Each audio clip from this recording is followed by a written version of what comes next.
आपण ब्रेड आणि रव्यापासून हेल्दी नाश्ता बनवणार आहे। त्यासाठी मी 4-5 ब्रेडच्या स्लाइस घेतल्यात। ते तुकडे करून आता मिक्सरच्या भांड्यात टाकते। मिक्सरच्या भांड्यात टाकून घेतले। आता मी फिरवून घेते। आता ह्या भांड्यात मी हे बघा हे ब्रेडचा चुरा ओतून घेते। त्याच्यामध्ये 1 वाटी रवा टाकते। चिली फ्लेक्स, थोडंसं चवीपुरतं मीठ, काळी मिरीची पूड आणि 1 चमचा जिरं टाकते। आणि चॉप केलेलं बघा 1 कांदा, 1 शिमला मिरची आणि कोथिंबीर टाकते। आणि पाणी टाकून फिरवून घेते। आता हे 1 वाटी पाणी घेतले मी, 1 वाटी रवा घेतला होता, 1 वाटी पाणी घेतले, त्यात टाकते आणि मिक्स करून घेते।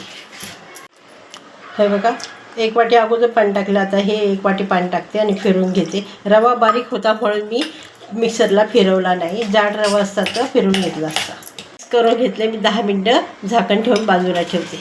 मी झाकण काढलं। आता याच्यात चिमूटभर सोडा घालते, खायचा सोडा।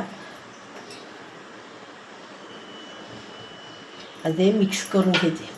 गॅसवर मी पॅन ठेवले, तर तेलाने ग्रीस करते। ही रेसिपी आपण कमी तेलात बनवणार आहोत। त्यावर हे मिश्रण टाकून घेते। तर मी टाकून घेतले आणि त्याच्यावर आता झाकण ठेवते।